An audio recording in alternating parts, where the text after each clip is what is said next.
So tell me about you and your dancing. Okay, cool. To start off, I am going into my senior year in the dance program at Wayne, of course, um, and yeah, let's see. I guess I also with my time in the dance program, I've had the opportunity to be a student assistant in the office, and I work with just like the faculty that are in that area and staff, and help with anything that's like needed, as far as like emails and just very general things.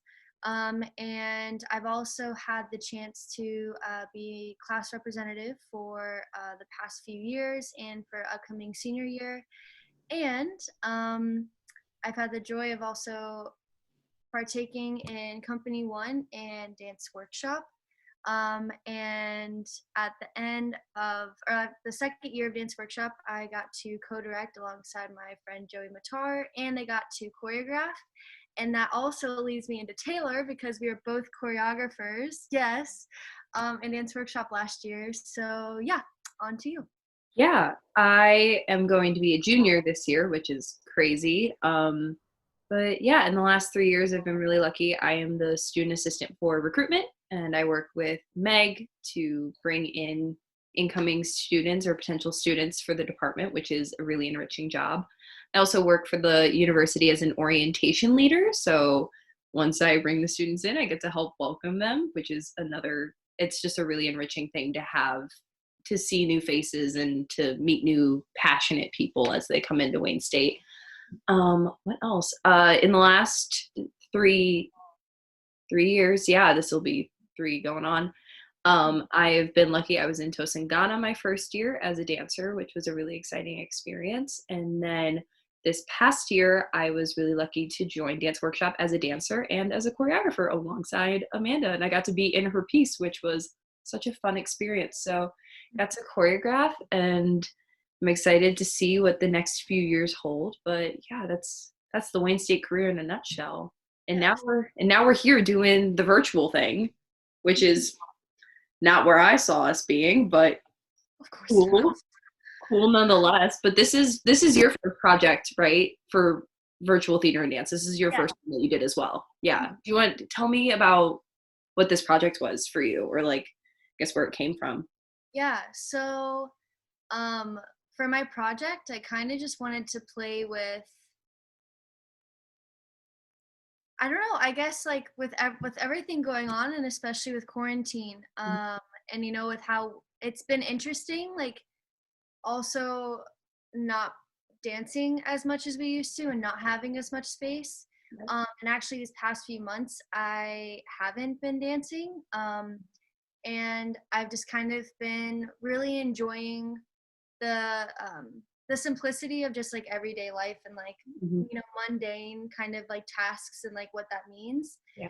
um and also like these past few years I've had the chance to play with film Mhm. as well a little bit, which has been super cool. And so with putting together like my some of like the skills that we learned in class through film and through like some dancing and through, again, just like capturing the simplicity of movement and the simplicity of everyday things that we do, like Yeah. washing your dishes or eating food or walking.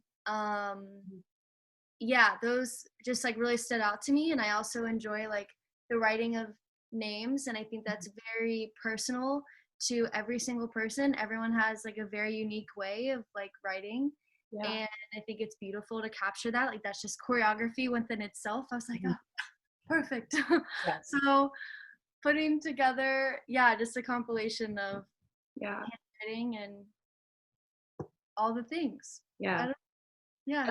I think that's what I love the most about your video, though, is I think dance, we get so caught up with being like full body movers that we forget that like the individual parts of our body dance within themselves, and like Mhm. the way your hand writes your name, or the way that your elbow creases when you like open your book or something. And I think that was my favorite part, is it kind of like it just kind of zoomed in, and it made it really nice and simple. in a way that you don't really get to see on stage. Because if we were to do stuff like that on stage, it would be perceived as like boring. Yeah, One, because it's just mundane to us in real life, but two, it's because we see the full body. So I think I like that you brought up film too, and how it's our chance to be like, this is what I want you to look at it the way I want you to see it. for But yeah, sure. Yeah, definitely. totally. That's awesome. It was, yeah, nice putting that all together.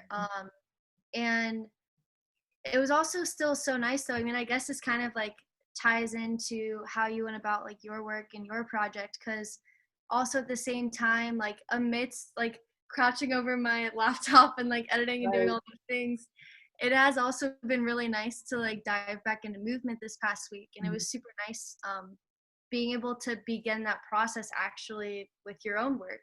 Yeah. um yeah. Yeah, I loved doing this video, especially with you guys, and I was really excited to get back to like trying to make dance, and like that's what I felt like, cuz where I've been is very tight and small, so I've been doing a lot of that like half body movement, and I've been recording like from what I've been able to observe from my movement, I've been doing a lot of upper body lower body work, and it hasn't been a full connected thing for a few months now. So it was really nice just to get on a call and like create something with you guys. And then on top of that, with the layer of the music, and I was like, we do this all the time where we create work and then we try it with different types of music. And it's like, how does the music and how does the sound affect your movement? Which is one of my favorite things. And it's really helped in the last, not a lot of artists have released new music in the last 2 months or so, but we're starting to see more people release music. And I really love, some of my favorite artists have been creating some really like cool experimental work, and I've been diving a lot more into like experimental sound, and I love how polarizing it is for people and how many like opinions they pull on it. And it's Mm-hmm. like, but it's just like people are so obsessed with the image that the music stands behind of like the artist. Mm-hmm. And I find it so interesting because I think dancers are really have that really nice lens of being able to look past whatever the music's really connected to that person, but how does it connect to us and other people? So I always love to play with that and see how dancers connect with music, because I know that they're looking at it with the most like clear, unbiased lens of like, doesn't really matter who said it, it's what does it say. Mm-hmm. And I also just love, I mean, watching you guys dance and editing it, I was like, wow. Because we have been dancing together all the time, and I mean now more than less than we normally do. But I mean, in the studio we're all together more than anything, and it's fun to see the little consistencies that we all have, though we're all such different movements, especially between you and Olivia. And I was hoping this would happen, and it did. It was really nice, is you both had each one piece of music that you guys did very differently in how you performed the movement. But then there was one piece where like you both were on the exact same wavelength, like it was beat for beat, like the exact same when you put them next to each other. So I loved being able to edit the video together, because I was like, this is how Benj dances, and this is how Olivia dances, and this is how their brains magically wound up lining up together in two separate planes of time that they decided to record this choreography. So it was just, yeah, it's been something I love.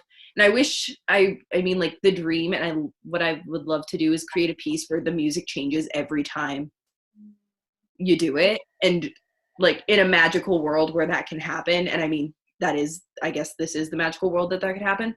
But it's something that I've been growingly obsessing over, is like, what does music say to me, what does music say to you, and what does music say to everyone else? Because I find that sometimes I read too far into the music, and it's so far that the audience doesn't even have time to register all the things that I'm thinking about by the time that it's over. Like 2 minutes to me, and like having knowing the song versus 2 minutes to the audience never knowing the song, so like separate types of information that they receive. So it's like, how do I pick out what do they see at face value, and then what are they going to take away from that? For sure. Huh. That's so interesting though that you bring up like, music, and not just looking at like, because that's so true. As dancers, we're just like, okay, we're given this music, like we're gonna make it work, and we look at it from sometimes like a very objective point of view, and like sometimes like we can get a little bit more subjective and like and really focus on like how it feels. And but then like for me personally, Mhm. sometimes I've noticed in the past, like, I don't do that much research before choosing my music. I do some, but I think it's so beautiful though, and that's so cool that Mhm. you're becoming more aware of that. It's actually quite inspiring in a way because it's like, oh yeah, that's so neat. Like, Right. looking into what music means to other people and what music means to the artist that made it, and like in his relation or her relation, or their relation to Mhm. everyone else. And Yeah. uh, yeah, that's super cool. Yeah. And your project turned out really, really nice, by the way. It looked Thank really you. Thank you. Yeah, it's something that I think we just kind of forget as dancers sometimes, and I forgot it for a brief second, is that like music is its own art within itself. cool. And like I do see dance, like I see them so separately, but I also see it in a way that they both enhance each other. So I Yeah. think it's like we as dancers choose when we choose whatever sound we want for our piece. Is it like, are we enhancing the music with our movement, or is the mute are we enhancing the music with our movement, or is the music enhancing the movement with its sound? So Yeah. it's like that. And like I realized it, like especially like reading into things like lyrics. Like Mhm. I realize that audience members don't listen to, like, not a majority of our audience members that I talk to don't listen to the lyrics of a song that we pick, which Mm. is so strange to me because I'm like, I meet a few and that are like that, where they do listen to the lyrics and I'm like, Yes. but like reading into music, literally physically reading into music, I just don't think is something that happens too often anymore. So Yeah. it's nice to try to make people focus on something like that. But definitely thank you. And then Yeah. I mean, this project for you, talking about like simplicity and like the small thing, like the really humanistic parts of a movement, how does that really translate into your current artistic statement that you're trying to make? Or I guess when we're back on a stage, how is that going to translate for you? That's a great question. um, I am, especially as I'm going into my senior year, like the idea of like capstone and like what my project is going to be, and like, beyond the university walls and what I'm doing now. And like with quarantine and like being in a different state, with like everything in the unknown kind of. It's just making me I've noticed that I've just found a greater appreciation for the smaller things. Sometimes I can get so wrapped up in like I need to make something like so like so Yeah. good, like everyone has to love it Right. and it's going to be like top notch, and I put so Mhm. much pressure on myself. Mhm. And sometimes when I work with other people, I naturally the amount of pressure I put on myself, I can sometimes put on my dancers. Mhm. And I sometimes tend to forget that like we actually already have so many gifts and everything like within our own bodies. And really like the choreographer's job for me is like pulling out what those gifts and qualities are Mhm. within your dancers, and then also you bringing your ideas and thoughts into what movement you're going to create and like how it all like coincides. Um and so yeah, again, this project, it's just like wanting to like really hold on and like grasp as much as I can for the moment, Yeah.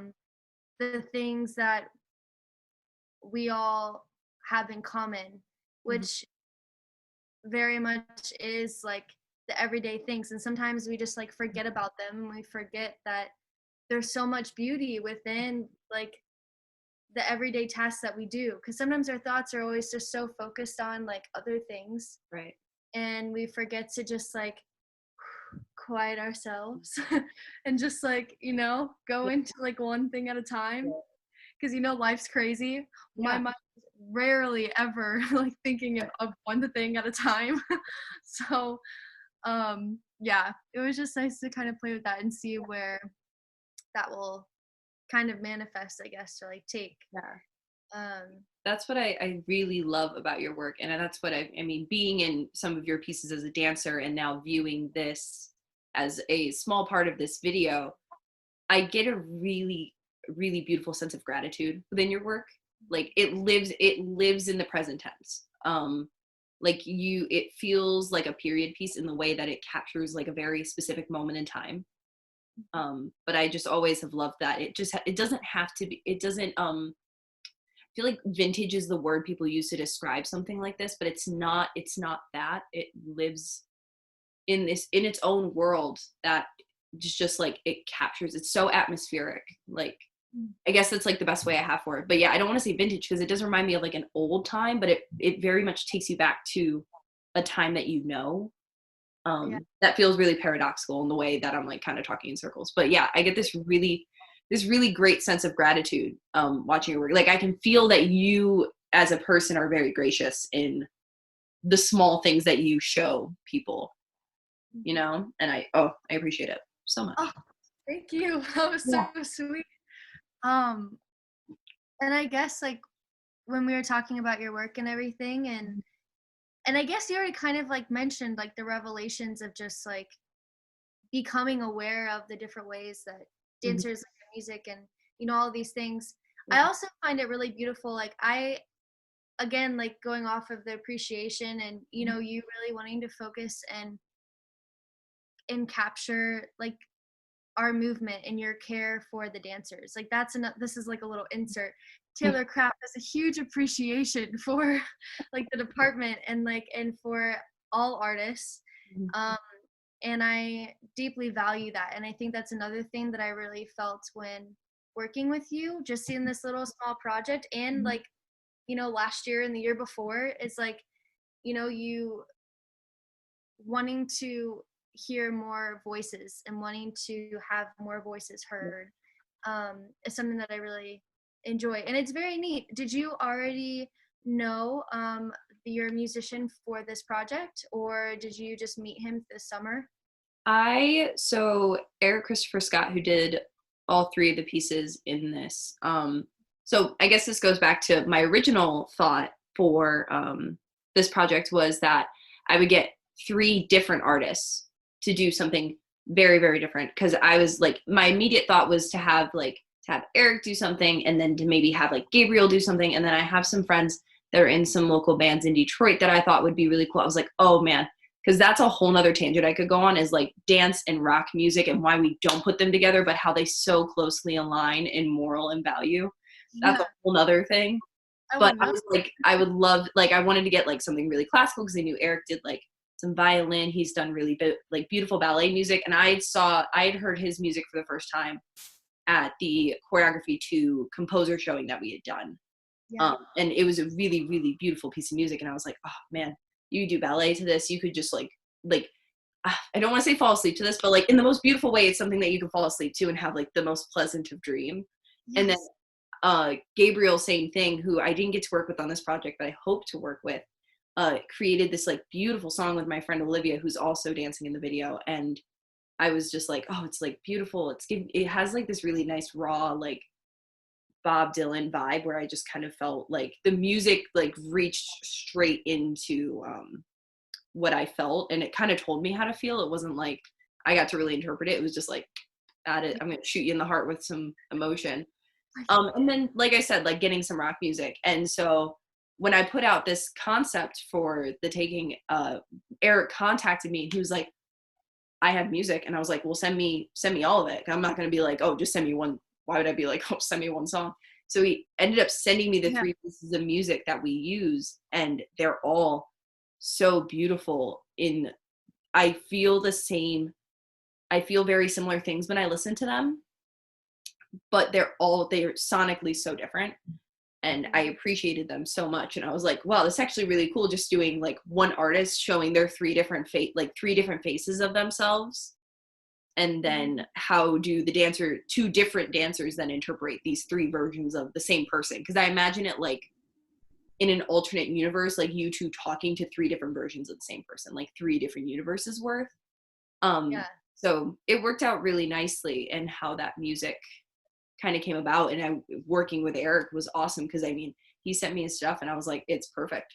It doesn't need, mhm, I don't need anything from it. So, I mean, I hope to work with him again, but yeah, really, really talented. I was so happy to get that. I think that was like the greatest revelation, was being like, I love how musicians are so able to create new things Mm. within themselves. And like that idea of reinvention is something I strive for as a performer, because I feel like sometimes I watch videos of me dancing, or I watch videos of my work and I'm like, I wish people could view me from a new, like, I wish I could wipe the slate clean sometimes of what I know as movement and as a performer.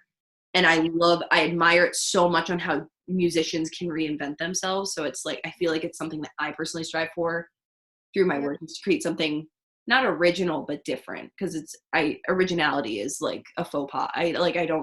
Striving for originality could drive you insane, but Yeah.